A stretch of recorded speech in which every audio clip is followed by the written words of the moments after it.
The rain wasn't gentle that morning. It fell in sheets, thick, relentless, the kind that erases the horizon. I was barefoot sketching blueprints in the quiet when headlights sliced through the storm. 4 vehicles crawled up the driveway, their beams flickering across the glass walls of my home. I froze. The motion lights came alive. Then I heard the sound I'd spent years dreading, the front door unlocking from the outside. "Put the boxes near the piano," a voice ordered. "We'll move the furniture later." The door swung wide, and my mother-in-law, Margaret Carter, stepped in as if she were returning to her own estate. Behind her came her sister Irene, her niece April, and 2 men dragging suitcases wrapped in plastic. Water dripped from their coats onto the hardwood floor my father had polished himself the last summer before he died. I was halfway down the staircase when it happened. Irene bent over the console table, picked up the small clay bird my father had made with trembling hands in his therapy sessions, and laughed. "What an odd little thing," she said, tossing it from palm to palm. Margaret looked up from her umbrella, smiled faintly, and said, "If it's clutter, throw it out." Claire's taste has always been sentimental. The bird slipped, fell, and shattered on the tile. The sound was small, but it hit me like a car crash, sharp, final, obscene. I didn't speak. I didn't even move. The fragments lay across the floor like pieces of my father's voice, scattered and silent. Margaret brushed past me, her perfume too sweet, her tone light. "Oh dear, accidents happen. Ethan said you were fragile, Claire. Try not to make this difficult." Behind her, my husband stood in the doorway, rain dripping from his collar, his eyes fixed somewhere over my shoulder. He didn't defend me. He didn't even flinch. He looked like a man watching someone else's tragedy. "This isn't your house," I said. My voice came out calm, level, almost detached. Margaret smiled as if humoring a child. "Of course, dear, but family doesn't need permission. You'll thank me when this place finally feels alive." Something inside me shifted then, not like a crack, but like a hinge turning. The grief, the shock, the humiliation, all of it folded neatly into something colder, precise. I looked at the broken clay bird one last time and felt my heartbeat slow, steady, deliberate. My father used to tell me that when a structure begins to fail, you don't patch the cracks, you rebuild the foundation. As Margaret's voice filled the room, I realized I wasn't the one breaking anymore. She was, and she didn't even know it yet. The storm didn't stop them. It was as if the rain itself parted to make way for Margaret's will. Within an hour, my living room had been transformed into a storage depot of other people's lives boxes labeled China winter coats, family linens, none of them mine. Irene was giving orders now too, telling one of the men where to stack the trunks. I stood by the staircase watching my home dissolve under the weight of their arrival. Every sound was too loud, the thud of boxes, the scrape of furniture, the hiss of rain through the open door. Ethan tried to smile at me once. A quick, pleading smile, fragile, misplaced, useless. "Mom just needs a place for a while," he murmured. "It's temporary." His words came out soft, but they landed like stones. Temporary. That word had followed me my whole marriage.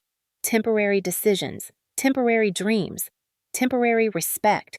I had spent years being temporary in a life I had built permanently. Margaret moved with purpose, opening cabinets, inspecting shelves, touching everything like a queen performing inventory. "It's quite bare in here," she said. "We'll bring some warmth." She meant control. I could hear it in her tone. Every word she spoke was ownership disguised as kindness. I stayed silent. Silence was the only weapon left to someone who'd been told she was too emotional, too sensitive, too much. Gaslighting works best when you fight back, it feeds on your protest. But silence corrodes from underneath. When Margaret reached the dining room, she stopped in front of the framed photo that hung above the sideboard, a picture of my father and me, taken the year before he passed. She examined it, her head tilted. "This one," she said, "doesn't really go with the rest of the decor." She didn't wait for my answer before turning to her niece. "April, darling, take it down." Something inside me flinched, small but deep. "Leave it," I said quietly. April hesitated. Margaret didn't. "Claire, don't be dramatic. You can hang it in your bedroom if you're so attached." She reached for the frame herself. I stepped closer, my body acting before my mind could. My fingers caught her wrist midair. The room froze. For a moment, all I could hear was the rain. Margaret's eyes met mine, shock, then outrage, then something colder. "You need to calm down," she said softly, each word coated in poison. "This behavior isn't healthy. You've been under so much stress. You're imagining attacks where there are none." That was her favorite game twist the narrative until I looked like the villain of my own story. Gaslighting disguised as concern. She'd done it before with Ethan, with the neighbors, with anyone who would listen. I released her wrist slowly, deliberately. "You're right," I said, forcing my tone flat. "Maybe I do need some calm." Her smile returned triumphant. "Good girl." Ethan exhaled as if relieved. April hung the photo back without being told. Margaret turned toward the window, adjusting the curtains as though nothing had happened. But I wasn't looking at her anymore. I was studying Ethan, the man who had once held my hand through grief, who now stood like an observer at my trial. He had been slipping away for months. The gaslighting had infected him too. Margaret's words were the script. He just followed the cues. I could see the guilt flicker across his face, the same guilt that would keep him quiet later when she crossed another line and another. The rain outside had softened into a slow drizzle. The air smelled of wet soil and betrayal. Margaret called for tea, her tone cheerful. "Claire, be a dear, would you?" I didn't answer. I was already thinking about the contract drawer in my office, the one with the trust papers I'd kept hidden since my father's death. If Margaret wanted control, she'd find herself in a house built from clauses and consequences. She thought she was moving in. She was in fact stepping into evidence. By evening, the rain had stopped, leaving the house wrapped in that hollow silence that follows a storm. Margaret was in the kitchen directing Irene on where to place the fine china she had brought for a touch of class. The irony wasn't lost on me. She was replacing my mother's dishes, the ones with faded blue rims, with her gleaming white porcelain embossed with gold edges. Every clang of a plate felt like an erasure. Ethan sat at the counter, pretending to scroll through his phone, his wedding ring clicking lightly against the marble surface. I could see his reflection in the window behind him, tense jaw shoulders, stiff, the posture of a man who knew he had surrendered something he could never reclaim. I stood by the pantry door silent, my hands folded together, watching, memorizing. The worst part of being gaslit for years is how it trains you to doubt your own outrage. I had learned to compartmentalize, to tuck my fury away like folded linen. Tonight, I was unfolding it again piece by piece. Claire Margaret's voice cut through the air like glass. "This house has such potential. You just never quite finished it." She smiled, arranging her silver cutlery in neat lines. "A little guidance is all it needs." "Guidance," I echoed. "From you." Her eyes flicked up sharp and assessing. "From experience, dear. I built a family from nothing. You're still finding your footing." I wanted to laugh. She had built nothing, only controlled, manipulated, suffocated. She had turned her son into a man afraid of his own decisions and her daughter-in-law into someone afraid to speak hers. "Ethan," she said, turning her gaze to him, "the upstairs suite is perfect for your office. I think Claire won't mind moving her art supplies to the garage." I looked at him. He didn't even look back. "Sure, Mom," he said quietly. That was the moment I stopped hoping he'd defend me. Hope, I realized, is the most dangerous form of denial. "Actually," I said softly, "my studio stays where it is." Margaret's fork paused midair. "Excuse me?" I met her gaze. "You heard me." For the first time since they'd arrived, the air shifted. Irene looked up. April's spoon clinked against her cup. Ethan's phone went still in his hand. Margaret smiled, but it didn't reach her eyes. "You're tired, dear. You're not thinking clearly. We'll revisit this tomorrow." "No," I said, "we won't." The silence after that was sharp enough to draw blood. Margaret studied me like a scientist examining an unpredictable experiment. "Ethan," she said finally, "maybe you should take your wife upstairs. She needs rest." He hesitated, then muttered, "Come on, Claire, let's not do this now." There it was, the quiet betrayal I had rehearsed in my head, but never heard aloud. I looked at him and saw the boy who had once promised me safety, now a man seeking it from someone else. "I'm fine," I said.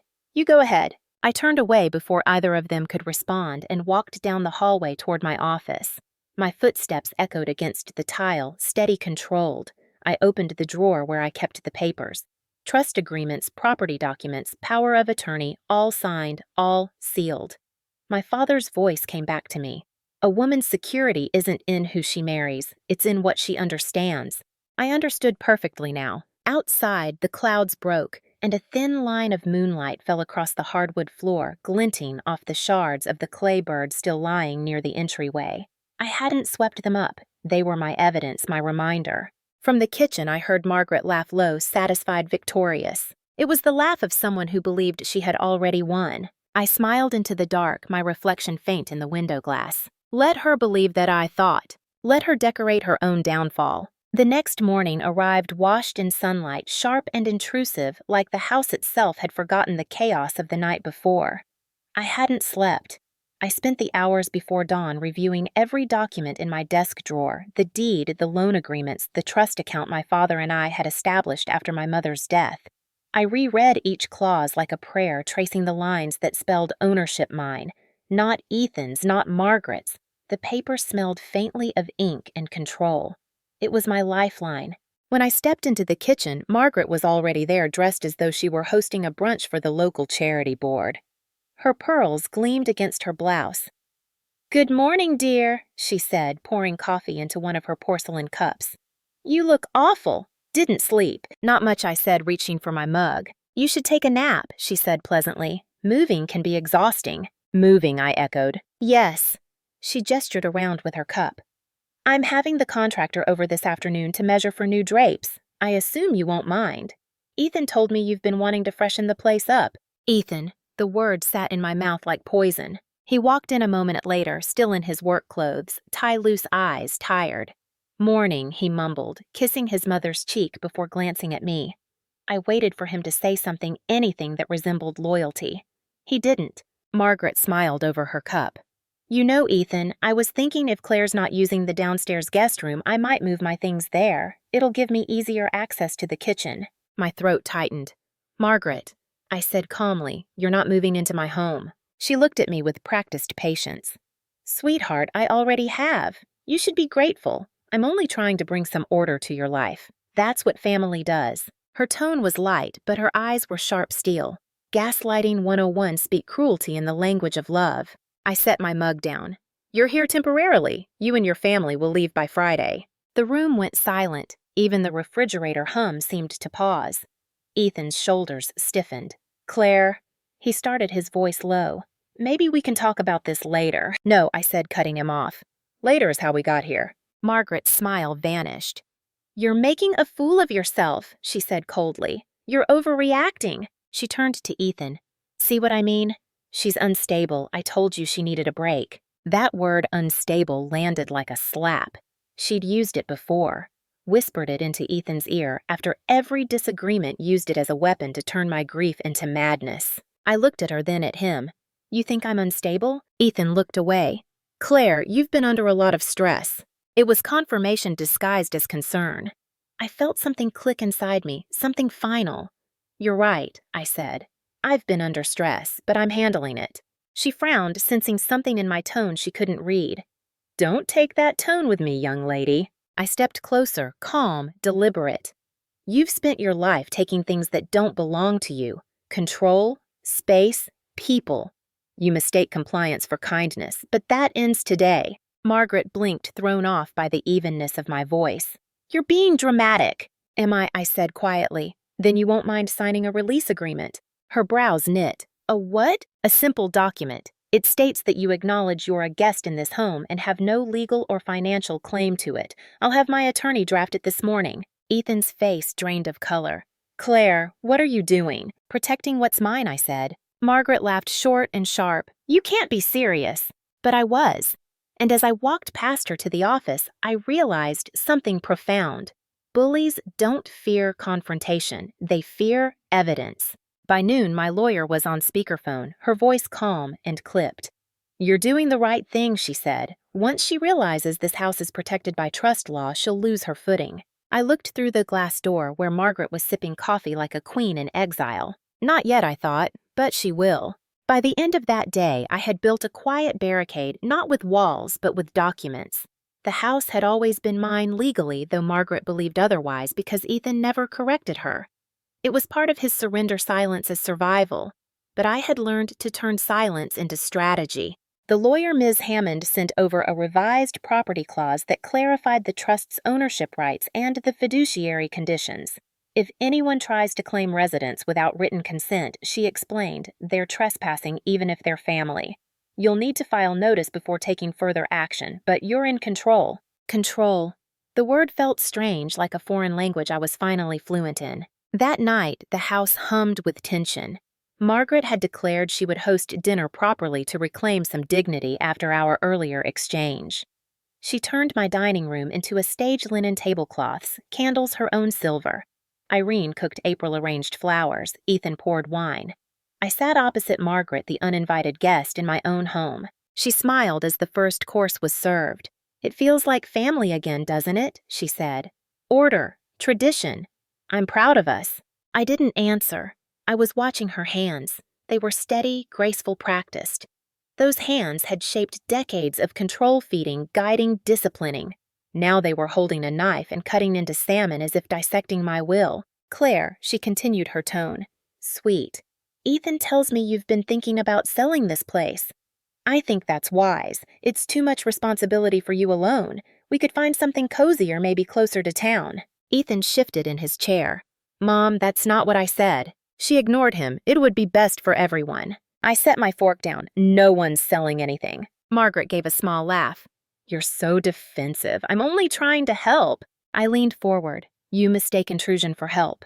The air went heavy again, thick with unspoken lines.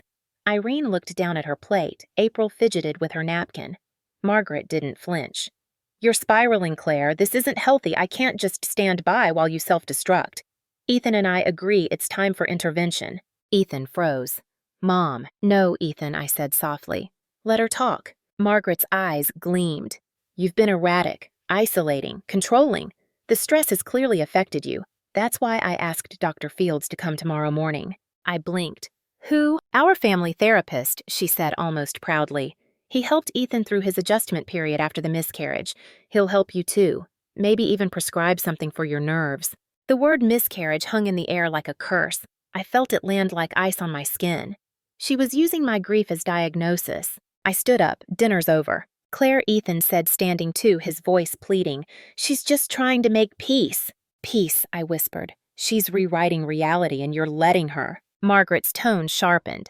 "Sit down, young lady, you're hysterical." That word again, weaponized femininity, the oldest gaslight in history.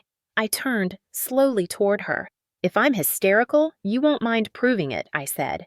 "Dr. Fields can come, but we'll record everything, and my lawyer will review it." Her face flickered just for a second, but I saw it. The first crack in her porcelain calm. "I don't need your lawyer in my family business," she hissed. I smiled faintly. "That's the difference between you and me, Margaret. You think this is family business. I know it's legal business."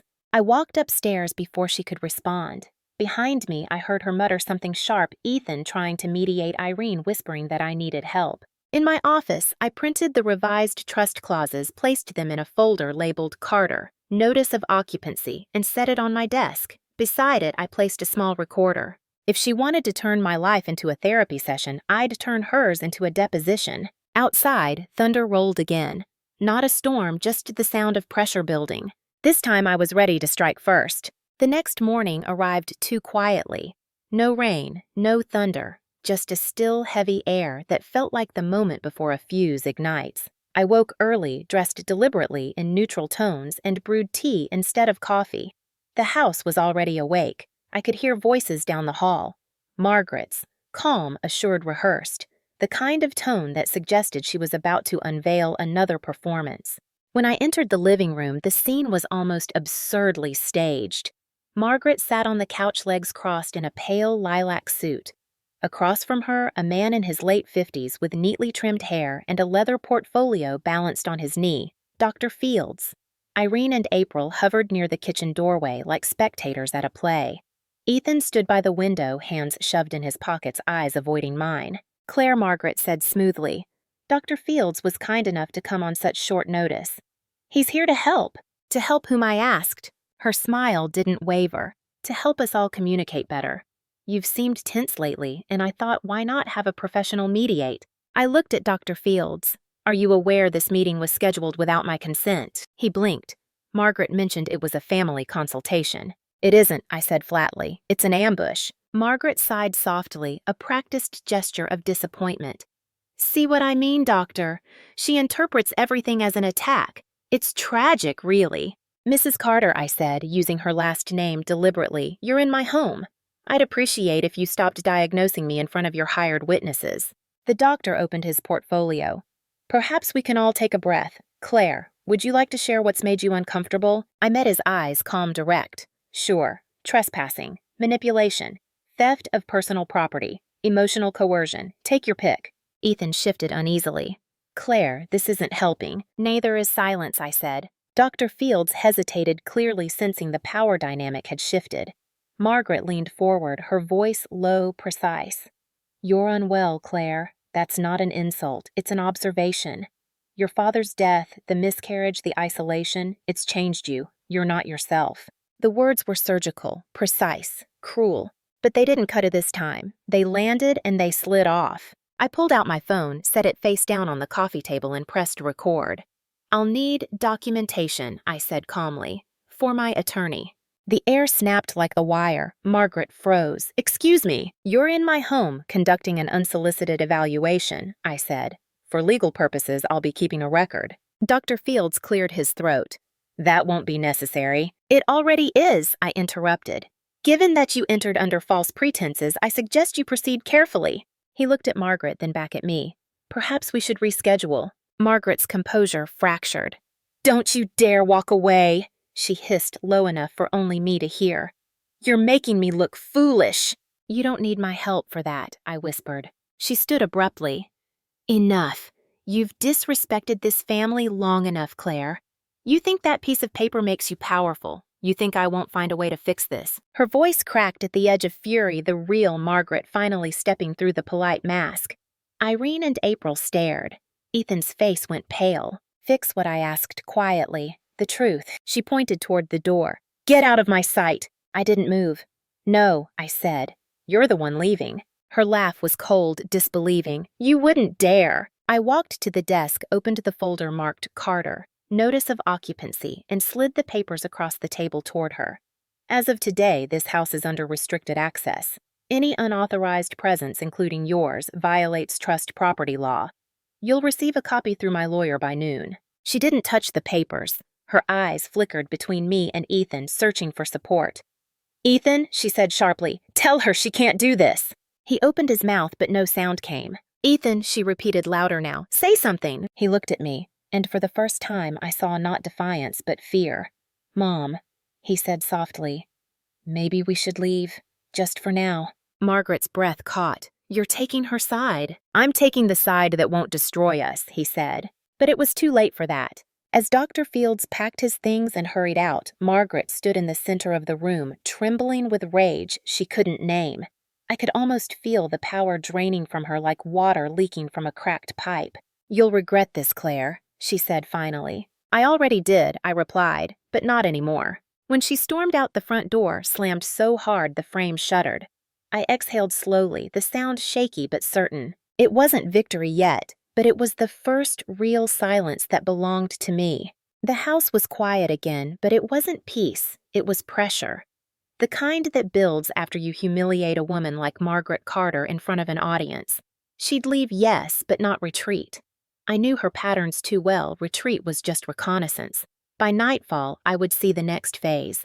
The gaslighter's arsenal was endless. Ethan avoided me the rest of the day, drifting from room to room like a ghost, pretending to fix things that weren't broken. At dinner, he sat across from me in silence, fork scraping against his plate. You could have handled that differently, he finally said. How I asked, by staying quiet. He sighed, rubbing the bridge of his nose. You escalated it. She's not going to let this go. I smiled faintly. She doesn't have to. I've already filed notice. His eyes widened. You actually sent it? Yes, Ms. Hammond confirmed receipt. Margaret's copy will arrive tomorrow morning by courier. Jesus, Claire, he muttered. She'll go ballistic. She already did, I said softly. This time there'll be a record. He pushed back his chair and left the table without another word. His silence wasn't submission anymore. It was guilt. And guilt, like mold, grows best in the dark. At midnight, the headlights returned. 2 cars this time.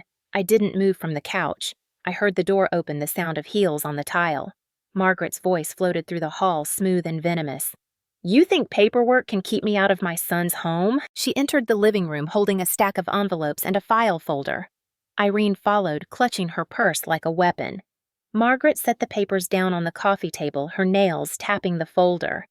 I had a lovely chat with our family accountant this evening. It seems Ethan's name is still attached to several of your assets.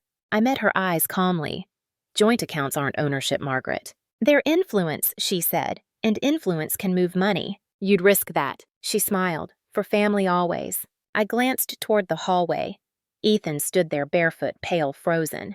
He looked like a man realizing which side of the fire he'd been standing on. Margaret, I said evenly, if you touch a cent of my assets, I'll freeze the accounts within the hour.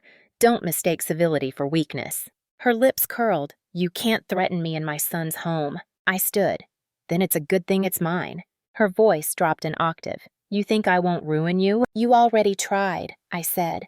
When you told Ethan I was unstable, when you told the neighbors I was unfit, when you brought a therapist into my living room, I survived all of it. You don't scare me anymore. For the first time, she hesitated. The smallest flicker of uncertainty crossed her face like a performer forgetting her next line. I'm done protecting your image, I continued. Tomorrow, the lawyer will send you a cease and desist for harassment. The trust documents are public record now.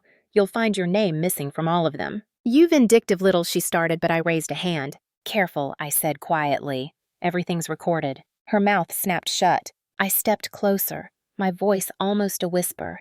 You taught me something, Margaret. Control isn't taken, it's conceded. You took Ethan because I conceded him.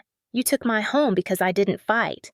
But this time you walked into a house made of contracts, not kindness. She stared at me for a long, silent moment. Then, without a word, she turned and left.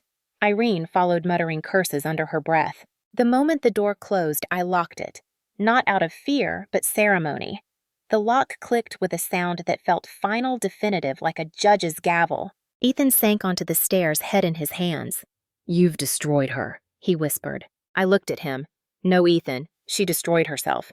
I just built the mirror. Upstairs, I could hear the wind rising again, the ocean pushing against the glass.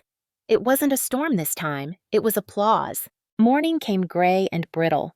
The air had that strange stillness that follows confrontation, too clean, too quiet, like the house itself was waiting to exhale. I stood at the window, watching the courier's car pull away, the official envelope now resting somewhere in Margaret Carter's manicured hands. The cease and desist notice, the trust citation, the formal warning for defamation, all printed on thick paper that left no room for negotiation. Ethan hadn't spoken since the night before. He moved through the house like a man walking through the ruins of his own certainty. Every sound he made, the opening of a drawer, the turning of a faucet, seemed too loud in the silence. When he finally spoke, his voice was small. You didn't have to make it this public. I didn't make it public, I said. She did. She made a spectacle of every humiliation, every rumor, every dinner conversation. I'm just returning her performance with documentation. He sat down at the counter, eyes hollow. You're becoming like her. That hit harder than it should have. For a second, I felt the ground shift beneath me. Was he right? Had all my restraint twisted into vengeance? No. The difference was clear. Margaret thrived on chaos. I was restoring order. Maybe I said finally, but at least I'm using her language against her. Before he could respond, the doorbell rang. Once. Twice. Firm. I already knew who it was. Margaret entered like a storm held together by perfume and poise. Her hair was immaculate, her lipstick perfect, but her eyes. Those eyes had the dull shine of glass under pressure. You've embarrassed this family, she said, voice low but shaking. Do you realize what you've done? The neighbors are asking questions. My bridge club knows. You've made me look unstable. I didn't move from where I stood. Welcome to empathy. She ignored the jab. You will rescind those documents. No. Then I'll sue you. I almost smiled. For what? Owning my home, enforcing my trust. You'd have to prove defamation. Margaret, and given that your behavior was witnessed and recorded, I'd advise against that. Her jaw tightened. You think you're clever. You think a few papers make you untouchable. They don't make me untouchable, I said softly. They make me unreachable to you. The silence that followed was seismic. For the first time since I'd met her, Margaret seemed small. Not because I'd overpowered her, but because she'd realized there was no one left to manipulate. She turned to Ethan, desperation seeping through her veneer. "You're really going to stand there and let her do this to your mother?" Ethan's voice cracked. "Mom, please, stop!" "Stop!" she hissed. "She's destroying this family." "No," I said. "You did that when you tried to own it." Her hand trembled, and for a fleeting second I saw something that wasn't anger, it was fear. Losing control for her was a kind of death. "You'll regret this," she whispered again, the phrase now hollow, ritualistic. "Maybe," I said, "but at least it'll be mine to regret." She left without slamming the door this time. Just silence followed by the fading sound of heels on stone. Ethan stayed still for a long while before speaking. "She'll never forgive you." I didn't ask her to. He looked at me, then really looked, and I saw it the recognition of a truth too long ignored. His mother's shadow had always filled our marriage. Now with it gone, he looked weightless and terrified. "I don't know who we are anymore," he said. "Maybe we'll find out," I replied, without her script. That night, I sat in my father's old armchair, the repaired clay bird resting on the table beside me. I had glued the pieces together, the cracks still visible like scars, but it was whole again in its imperfect way. I ran a finger along its uneven surface and thought of him. "You rebuild from the foundation," he'd said. Outside, the waves hit the shore in steady rhythm, no longer angry, just constant. Justice didn't come with applause. It came with quiet. And for the first time in years, the quiet didn't scare me. By the end of the week, the storm had spread beyond our walls. Margaret Carter's empire of social reputation, her luncheons, charity boards, and bridge circles was cracking under the weight of whispered gossip. She had built her identity on the illusion of moral superiority, and now her own entitlement had become public record. Someone had leaked the cease and desist filing online. I hadn't done it, my lawyer hadn't either, but I didn't stop it. Some truths deserve air. Ethan was unraveling quietly. He'd stopped sleeping in our bed, choosing the guest room instead. I didn't fight it. He needed distance to face what he'd enabled. Every evening he sat at the kitchen table staring at the legal papers spread before him, the same papers I had once begged him to read years ago before the manipulation. Back then he had called me paranoid. Now he called me right. "Mom says she's hiring her own lawyer," he said one night, his voice small. "She's free to," I replied. "It'll end the same way. She won't stop." "No," I said, "but she'll run out of resources before I do." He looked up, pain flickering in his eyes. "Do you even want this marriage anymore?" I hesitated. "I want honesty, whatever that looks like." He nodded, but there was no resolution in his expression, only fatigue. The next day, the doorbell rang again.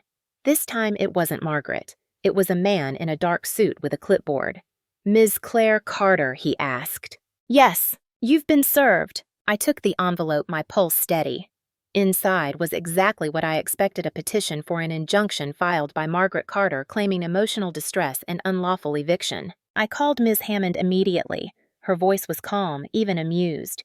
"It won't hold. She has no standing, she's not on the trust, not on the deed, but it will make noise." "Noise is what she wants," I said. "Then we give her silence," she replied.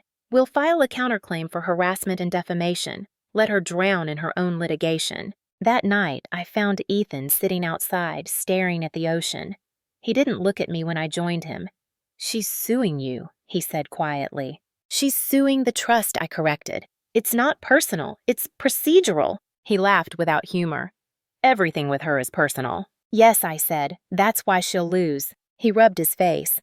"I never thought it would come to this." "You never thought she'd lose control," I said. "That's different." He turned to me, eyes glistening. "I don't know how to fix this." "You don't," I said gently. "You just stop feeding it." When the court date arrived 2 weeks later, the courtroom was smaller than I expected, intimate, clinical. Margaret sat at the plaintiff's table in a navy suit, her lawyer whispering in her ear. She didn't look at me. I wore gray, simple professional. Ms. Hammond stood beside me, poised like a blade. The judge read the filings, her voice detached. "Mrs. Carter, you claim emotional distress from being removed from a property you allege was jointly owned. Do you have documentation to support this claim?" Margaret's lawyer shifted uncomfortably. My client was under the impression that— The judge interrupted. "Impressions aren't evidence." Ms. Hammond stepped forward smoothly. "Your Honor, the property in question is held by the Claire W. Carter Trust established before Mrs. Carter's marriage." We have certified records of title fiduciary compliance and an audio recording of the plaintiff's voluntary admission that she was aware of her lack of ownership. The judge reviewed the document silently for several minutes. Then she looked up. Motion to dismiss is granted. Mrs. Carter, you are ordered to cease contact with the defendant and her property. The gavel came down like thunder. Margaret's face didn't crumble, it hardened. She gathered her purse rose without a word and walked out. The sound of her heels echoed through the hallway sharp and hollow. Ms. Hammond exhaled softly beside me. That, she said, was the sound of consequences. I nodded. My hands were steady, my breathing even. Justice hadn't shouted. It had whispered precise and final. And Margaret Carter had finally been silenced by the only voice she couldn't gaslight the law. The day after the hearing, I drove home alone. The courthouse steps were still damp from an early drizzle, and the air smelled faintly of ozone, clean, electric new. Margaret hadn't spoken to me as we left. She had stormed out, flanked by her lawyer eyes fixed forward, jaw locked in place like stone. The woman who had once commanded entire rooms with her charm now looked like a statue built on cracks. I should have felt triumphant, but I didn't. Victory, it turned out, wasn't loud. It was quiet, almost unnervingly so. The house greeted me in silence, bathed in the soft light of late afternoon. I stood in the doorway for a moment, realizing this was the first time in months that the air didn't carry the weight of her perfume or the sharp echo of her commands. Just me, the distant hum of the refrigerator and the rhythm of my own breathing. Ethan wasn't home. He hadn't been since the hearing. His absence was both relief and ache. I walked through the kitchen, tracing my fingers along the edge of the counter where Margaret had once rearranged my spice rack for efficiency. Small ghosts lingered everywhere. My phone buzzed a message from Ms. Hammond. Case officially closed. Temporary injunction filed against Mrs. Carter for harassment. She cannot contact or approach you for a minimum of 6 months. 6 months. I read it twice, then set the phone down. For the first time, the word protection felt tangible. That evening, I found Ethan's note on the dresser. I need time. I'll be at the lake house for a while. I don't blame you. I just can't stay here right now. I stared at the paper until the words blurred. I didn't cry. There was no anger left. No resentment, just exhaustion. Gaslighting doesn't end in a single confrontation. It drains you drop by drop until even peace feels foreign. I walked to the window, looking out toward the garden. The clay bird sat there on the sill, sunlight glinting off its cracked surface. My father's voice echoed again in my mind. You rebuild from the foundation. So I did. I began by cleaning every corner Margaret had touched, the shelves, the drawers, the linen closets. Not out of hatred, but ritual. Every folded towel, every swept floor, every discarded remnant of her presence was an act of reclamation. I wasn't erasing her. I was reclaiming myself. Days turned into a slow rhythm of repair. The neighbors stopped whispering. The world, indifferent and vast, kept moving. Then a week later, a letter arrived. Handwritten. No return address, but I recognized the cursive immediately, Margaret's. I sat at the table for a long time before opening it. Claire, you may think you've won, but you've only proven what I always knew. Control makes you cruel. I pity you. You will end up alone, just like me. Margaret. I folded the letter carefully and placed it in the drawer beside the repaired bird. I didn't need to respond. Some people can't survive without control. Others finally learn to live without it. That was the difference between us. That night, I sat outside on the porch, the sound of waves faint in the distance. I thought of Ethan, of the years we'd spent trying to build a marriage inside someone else's blueprint. Maybe he'd come back, maybe not. But the point was no longer who stayed. It was who I had become. Justice wasn't a courtroom or a document. It was a boundary, a locked door, a repaired keepsake on a windowsill. When I finally went inside, I turned off every light except one, the small lamp by the bird. Its glow pooled softly across the table, illuminating the cracks, the scars, the proof of what had broken and still endured. I whispered to the empty room, "You rebuild from the foundation." This time it didn't sound like my father's voice. It sounded like mine. Autumn arrived quietly without announcement. The trees along the coast turned gold and brittle, the wind carrying the faint smell of salt and cedar. The house no longer felt like a battlefield. It was something gentler, now softer at the edges. I started opening the windows again, letting the air move through freely, as if to prove no one else's permission was needed. Ethan called once. His voice was tentative, smaller than I remembered. "How are you?" he asked. "I'm okay," I said. It was the first time in months that the word felt true. He hesitated. "Mom's not doing well. She's angry, mostly at herself, I think. I hope she finds peace," I said. He was quiet for a while before replying. "I don't know if I can come back, Claire." "Not yet." "I know. Do you hate me?" "No," I said softly. "I just don't trust who you were when you were with her." The line went quiet, but not cold. There was understanding in the silence, maybe even a trace of mutual forgiveness. After that, I didn't hear from him again for several weeks. It didn't hurt as much as I'd expected. Some absences, I realized, heal faster than presences that suffocate. I started painting again. At first, just sketches, shapes, colors, outlines of houses and shadows, but soon, real images began to form. My therapist once said art wasn't about creating beauty, it was about translating survival. Every brushstroke felt like reclaiming a language I'd been forced to forget. One afternoon, while rearranging the living room, I found one of Margaret's old porcelain cups tucked behind a cabinet. Perfect, white, flawless, untouched. For a second, I thought of throwing it out, but then I set it on the mantel beside the clay bird. One symbol of control, one of endurance, both part of the same history. The neighbors started talking to me again tentatively at first. One of them, Mrs. Doyle, dropped by with apple bread. "I always thought she was too proud," she said, referring to Margaret. "The way she spoke to you, I wanted to say something." "Most people don't," I said, smiling. "It's easier to watch than to interfere." She nodded, eyes full of regret. "You did the right thing." That night, I reread the letter Margaret had sent me. The ink had smudged slightly from the humidity, her handwriting growing uneven near the end. "You will end up alone, just like me." But I wasn't alone. I had my work, my art, my peace, and the version of myself I'd spent years burying. In late November, I drove to the lake house. The trees around it were bare, the water still and reflective. Ethan was there, sitting on the dock jacket, zipped to his chin. He turned when he heard my footsteps, eyes wary, but not unkind. "I didn't think you'd come," he said. "I wasn't sure I would." He gestured to the spot beside him. "Sit." I did. The lake was glass, mirroring the gray sky above. For a long time, neither of us spoke. "I'm sorry," he said finally. "I know. I let her control everything." "Yes," I said, "but now you have to decide what you'll do without her control to hide behind." He looked down at his hands. "You're stronger than I ever understood." "I had to be." He nodded slowly. "Maybe someday I'll earn my way back." "Maybe," I said. "But I'm not waiting for that." He smiled faintly. "You shouldn't." We sat there until the sun sank low, the water turning to liquid gold. There were no promises, no declarations, just understanding, fragile but real. When I drove home that night, the moon followed me along the coastal road. The house waited quiet and alive. Inside, the repaired bird caught the moonlight, the porcelain cup beside it gleaming faintly. Two relics, one broken and healed, one never touched. For the first time, I didn't need to choose between them. They could coexist. And so could I. Winter crept in softly that year. The mornings were mist-heavy, the air sharp with sea salt. I woke early now, not from fear, but habit, and brewed coffee while the sun rose behind the fog. The house breathed differently. The quiet that once felt like a wound had become rhythm, almost comfort. It had been 3 months since the court's ruling. Margaret had disappeared from the neighborhood social circles she once ruled. Occasionally, her name surfaced in passing a resignation from a charity board, a sale of her vacation property, whispers of declining health. I didn't celebrate her downfall.